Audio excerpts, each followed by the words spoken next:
Hello, and welcome to That's Good, Pick It Up. This is Robbie Woodard, founder of BestBall and producer of this podcast for my friend Nate Oxman. On today's episode, Nate chats with Gary Cowan about his book From Rockway to Augusta, My Life in Golf.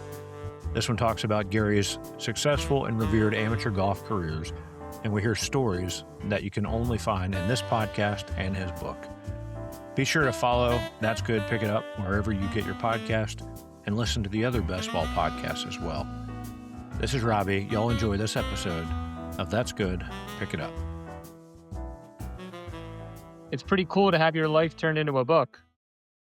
Yeah, I did. That's right. What made you want to write the book?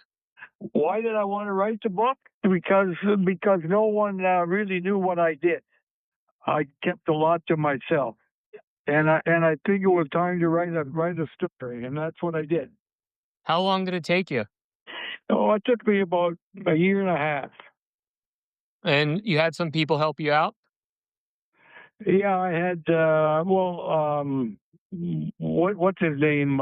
David McPherson helped me for a little bit, but I had some other people who really helped me. Like I had Golf Canada, and I had Jerry Sullivan, and so on. So I mean, I had some people, looking at me. So I mean, so what I did, I did all the writing by hand, and then I talked to Jerry Sullivan, and then he corrected a lot of it for me. And then we talked to Megan and sort of did it that way. And that was how I went about it. Wow. I started it from right from D1 when I was like 8-9 years old, and I just went right all the way along there. Yes, sir. Can you tell me a little bit about Kitchener, Ontario? What kind of town it is? Well, Kitchener, they're called Twin Cities. It's Kitchener, Waterloo.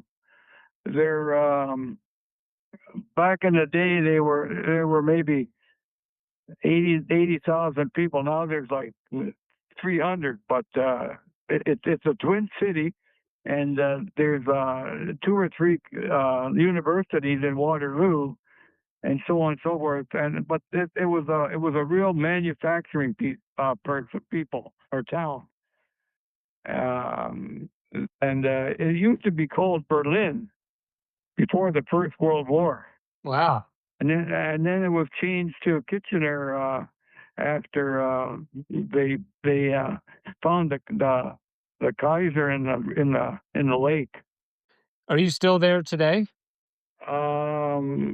Is he still there? Yeah. Oh, I don't know. It's just I don't know where the statue of the Kaiser. Oh, okay. But yeah, so I mean, I don't know where it is. That's a long time ago. That's 100 years ago.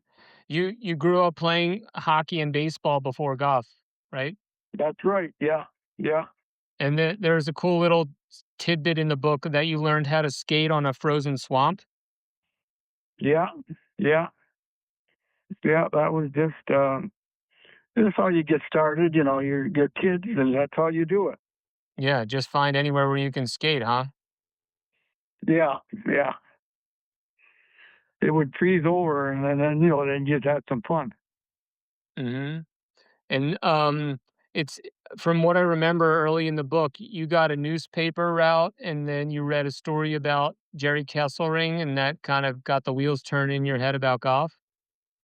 Well, yeah, it did because what I said when I said to myself, I said I'd like to do something like that. Not in those same words, but like I'd like to get my name in the paper and stuff like that. So that sort of, but it wasn't really golf yet. It was just, that was before I was even, I was like 6-7 years old. Wow. You just knew you wanted your name in the paper somehow. Yeah, that's probably right. And then a friend named Chuck Burkholder asked you to go look for golf balls one day at Rockway. Yeah, yeah, that's right. Was And and and and then that's how I got started. that was close to your house, the course? Oh, it's about 3 blocks away. Okay. And then your dad bought you one single golf club, huh? A 5-iron? Yeah, a 5 iron. So Ho I used that to hunt balls with, and bat it around. Do you remember how much it cost? Could you guess? No, no idea. Probably got it for nothing. Yeah. Was was it something that you liked right away? Was it something that you had to grow to like? No, it was just something to. I'm like when I'm hunting for golf balls, you need something to hang on to. So that was my 5 iron. Uh-huh. Yeah, so that's how I did it. Would you use the 5-iron to hit the golf balls too? Oh yeah, for sure. And then you were selling some golf balls to the golfers at Rockway, and the pro found out, right? Lloyd Tucker?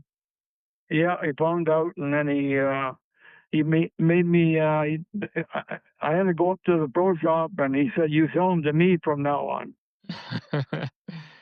And then you started working in that same golf shop, right? Yeah, eventually there. Yeah, And what age were you when you decided to give up baseball and just focus on golf? I was like 13, 12 or 13. Okay. And then in chapter 3, there's a cool little story about, when you started playing competitively, you went up to the Labatt Open and for the Pro Junior, and you watched an exhibition with Babe Zaharias. Yeah, that's right. Yeah. Do you remember anything specific about that? No, not really. Other than she was a female, obviously, and could hit the ball really nice. So so I was just one of the kids watching her, Okay. and I thought it was pretty cool. And you did some caddying too, right? Well, no, I actually played. I You played pl- around with Lloyd Tucker right. and another guy. And he had a junior there too, I think. Yep. But then, besides for that tournament, you caddied. Was it at Rockway that you caddied? Yeah, I caddied at Rockway. Yeah, that's where I did it all. And another one of my favorite little stories was when there was a member who let you hit a drive on the 15th hole until you outdrove him. Yeah, that's right. And once I told him, that was it. He No would more. he wouldn't let you do it anymore. Yeah, I was like 14. How much were you making caddying? How much money do you think you made? How much money do you think you were making as a caddy? Oh, I don't know, probably $2. Yeah. Now they make And $150. but that was enough for a hamburger, a hot dog, and a milkshake. That's great. Yeah. And so there was a father houser at your school who kind of pulled you in and told you you were wasting your time at the school and you needed to learn a trade. Can you tell us a little bit about that? Not a whole lot because I went to a business college and got a degree, and I don't know what even it was in, but I ended up working for Dominion Life the next year. So, and then that's that's where I ended up Yep. for a couple of years, 2.5 years. He told you that all you thought about was golf. Was that true? Yeah, that's true. um, and then I also liked reading about your time with Mo Norman. Yeah. So for a couple winters, you drove down south with him. Just one winter. Just one winter. Okay, what was it like playing golf with him? Well, I mean, it was my friend who was with me. Guy named Tell Shikely he said I was still working at Dominion Life, and he said to me, he said, Gary, he said, you got to come down with me because I'm not going to be able to handle Mo Norman by myself.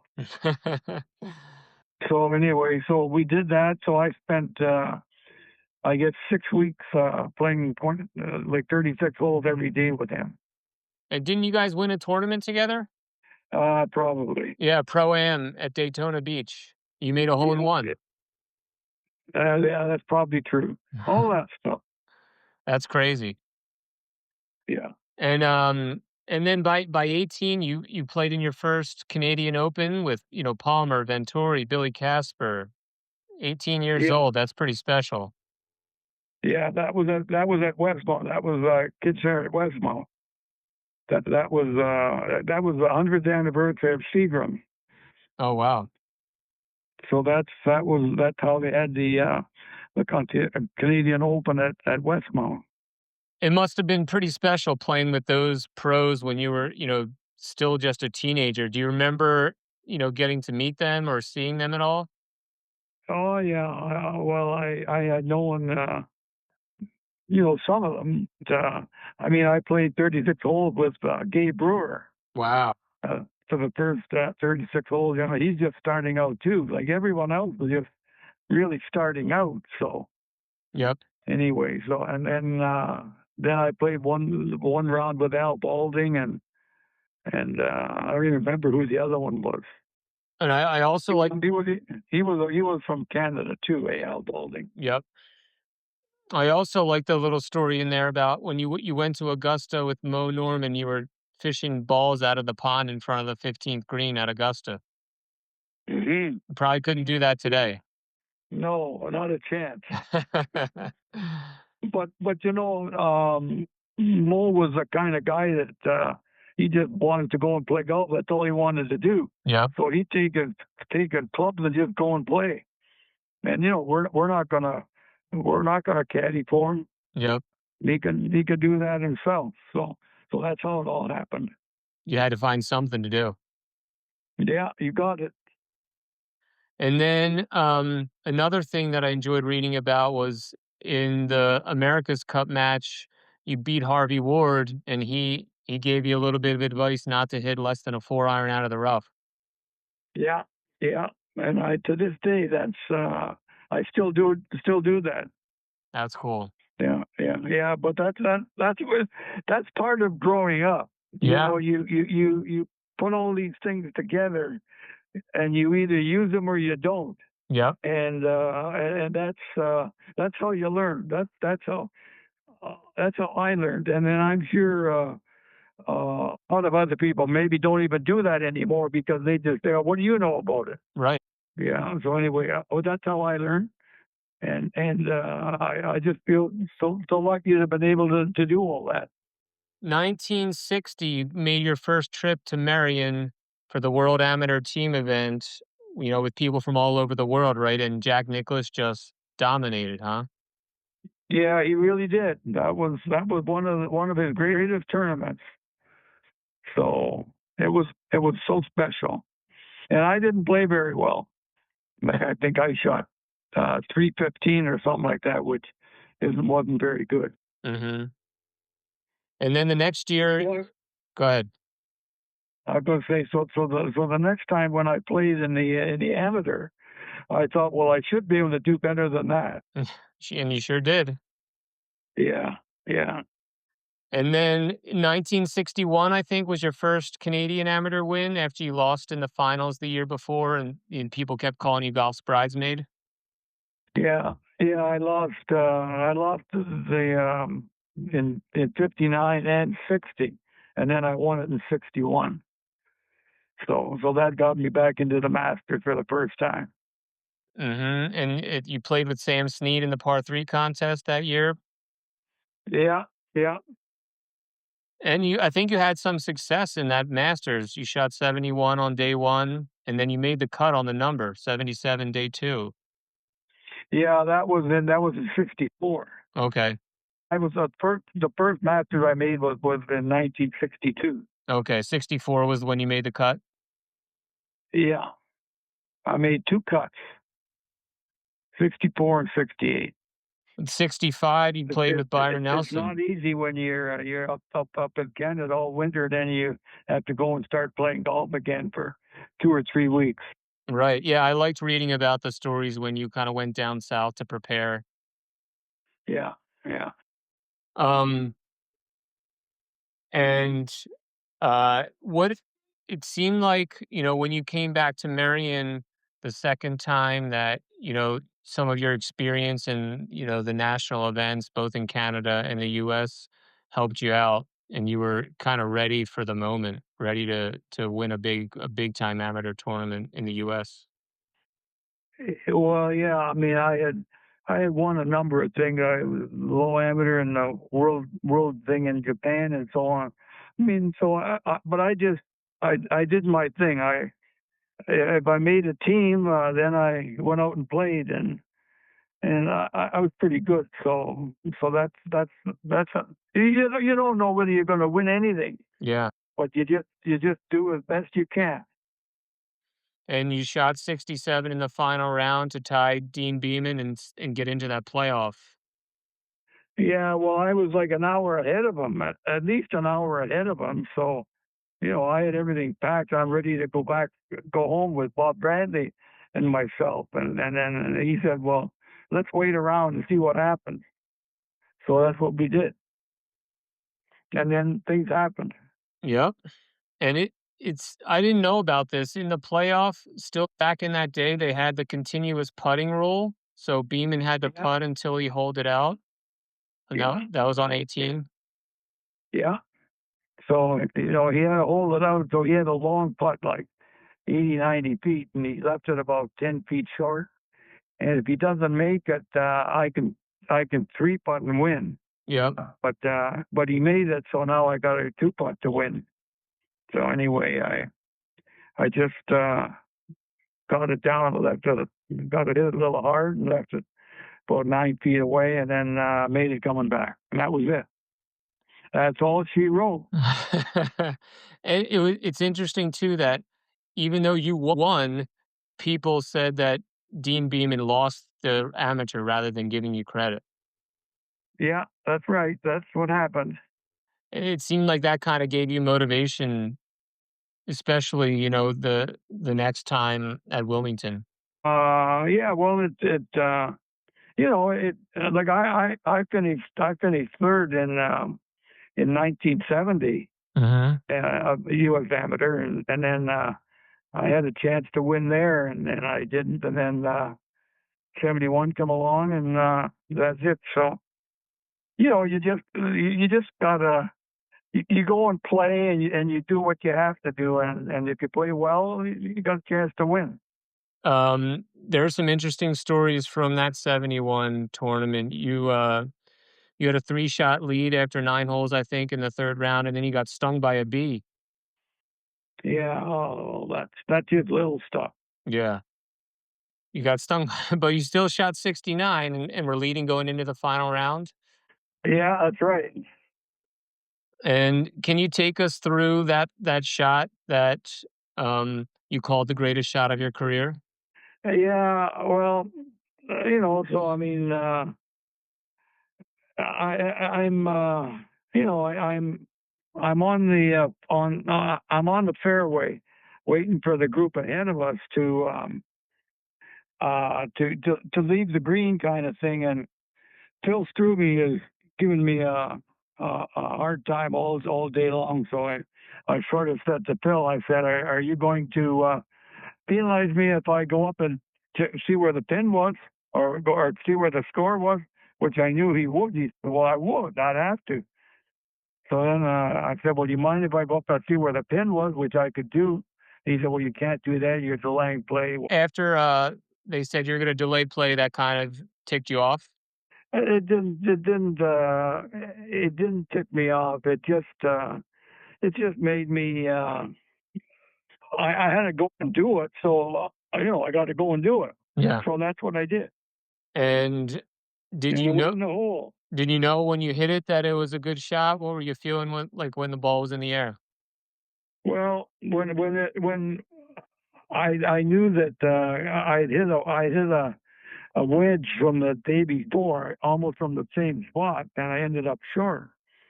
So I said I'll hit a 9 iron this time, and once I got it up in the air, I said to myself, "Oh, this is going to be pretty good."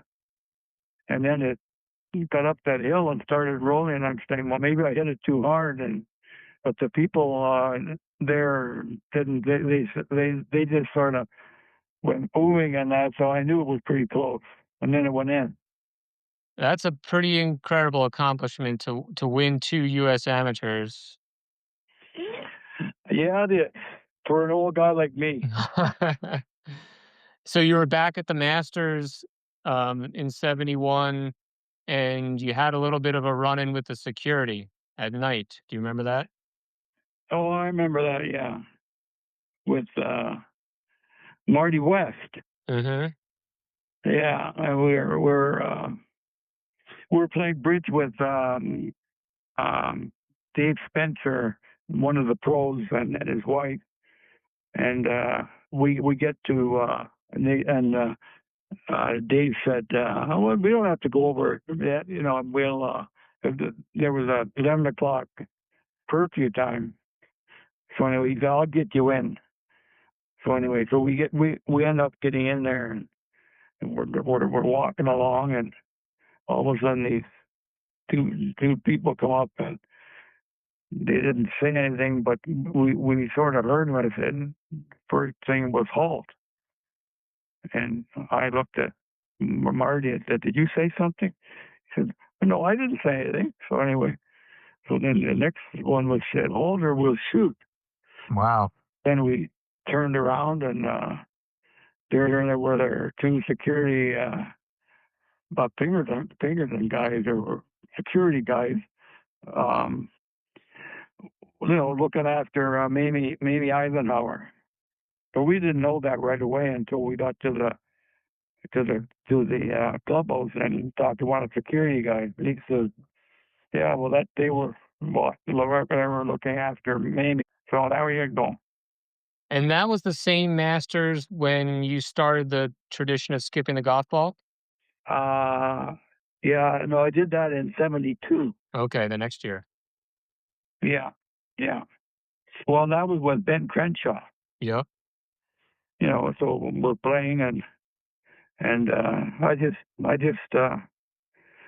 we're playing the 16th hole, and we hit the shots, and like I knew I was going to do it because I do it all the time, and then I just thought, well, I'll give it a go. And so then I did it, and that's how this all started. Was that something you did when you was a kid when you were a kid? When did you start doing that? I probably did it for 15 years before that. It's just like skipping a stone. Yeah. That's how I used to do it. So instead of that, you get a golf ball. So whenever I got near water, I would want to skip one across, see how far I could get it, how many skips I could make. Yeah. I've had some of them where I've made 20 skips. Wow. So so I knew well what was going on. Yeah. And you did it recently, right? The Masters asked you to kind of like replay that? Yeah, I did it this past year. So there was a nice video on that. And then a couple of years after that, you played in an exhibition match at Royal Montreal with Trevino, Palmer, and Player, and Trevino shot 64. You remember that? Yeah, I remember that. Yeah, and it was like, and then the money was for charity, and whenever any of us got a birdie, that was $5,000. So I think we had, like, I don't know, 20 birdies between the four of us. So yeah, so that was good. And then your last Masters was in 72? 73. 73. What do you 71 gets me in for 2 more years. Okay. What what are your last memories of playing at the Masters? What do you remember most? What do you enjoy thinking about? Well, it's like I played in 8 of them, and I probably played there 200 times because I got to know Cliff Roberts and that, because I'd go down like 2-3 weeks before the tournament and just go there and play golf. So I knew a lot of these people. I got to know a lot of the members as well. So we'd go out and have dinner at the club and so on and so forth. So that's how I got to know Zip Roberts and a lot of his stories and that. So there's a lot of stuff that I can remember even after I stopped the stopped going to the Masters as a player. I still went for like 10 or 15 years as like an invitee kind of thing. So I got to know Cliff quite well. They really And treat I enjoyed him, all his stories and that. they really treated the amateur players great, didn't they? Yes, they did. Yeah. And so it should be. I mean, it was started by Bobby Jones, and that's what he was. So it was great. Tell me a little bit about the decision, to turn pro as a senior after all that time as an amateur.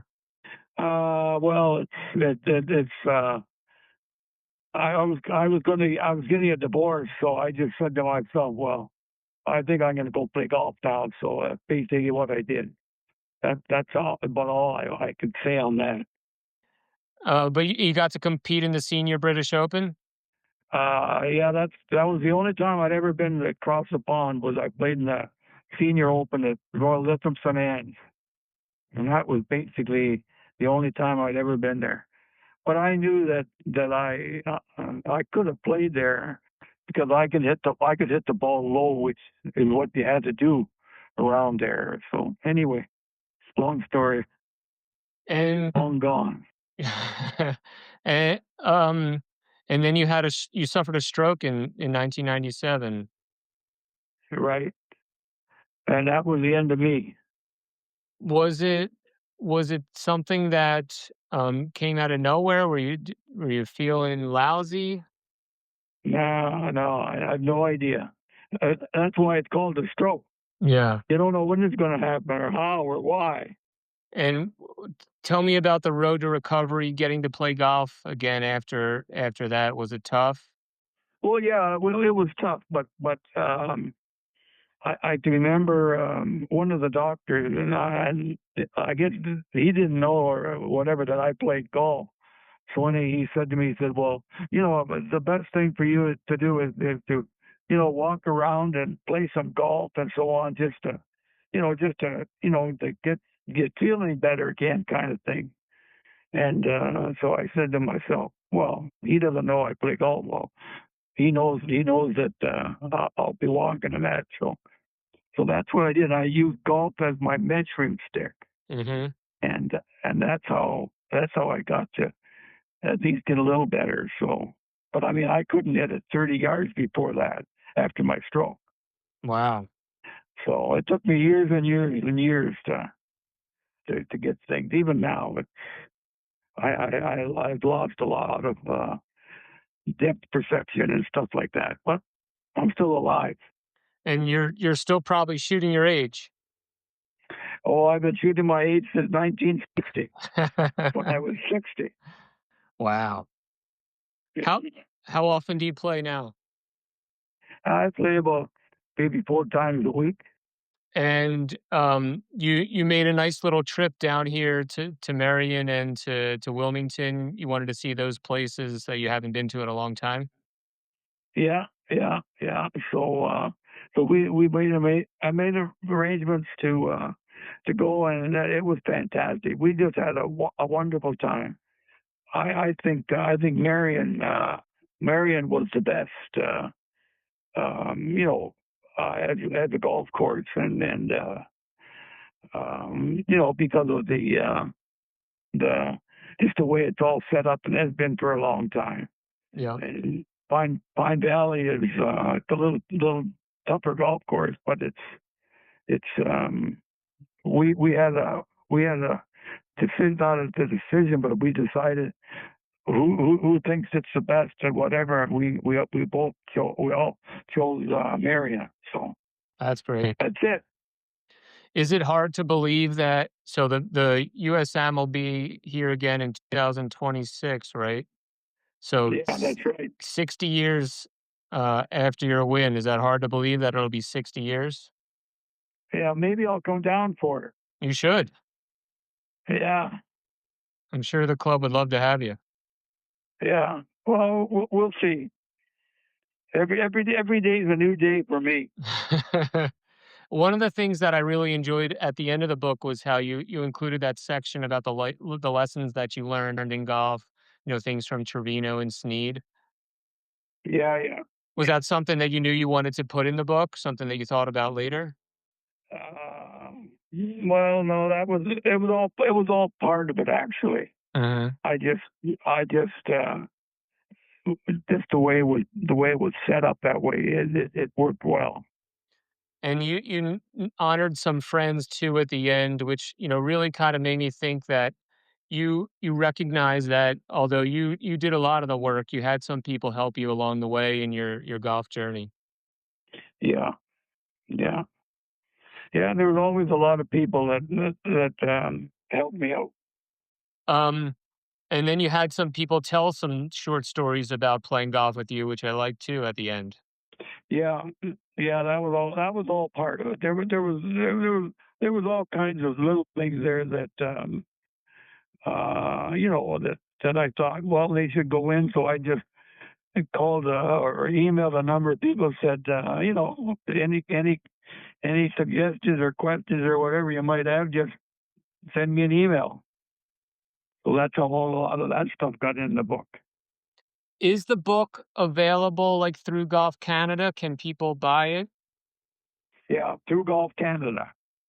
Okay. That's the only place that'll be sold. And I'm sure you're really proud of how it turned out. It's really a great read. Yeah. Well, thank you for saying that, and I'm proud of it. Very proud. Are you playing golf today? Art? Are you playing golf today? Not today. Today's member guest day. Yesterday and today. Okay. So I had stuff to do. So that'll I'm just trying to get a few things straightened away and so on and so forth. So All right. Thanks, Gary. I really appreciate your time, and I hope I see you here in 2026. well, that would be great. So let's just make sure that you're around and whatever. So it's been nice talking with you too, Nate. All right. You too. Take care. All right. Bye bye. Well, that's it for this episode of That's Good, Pick It Up, hosted by Nate Oxman. If you enjoy this, please subscribe and like to this podcast and the many others in the BestBall family of podcasts. Nate will be back next week for another great episode of That's Good, Pick It Up.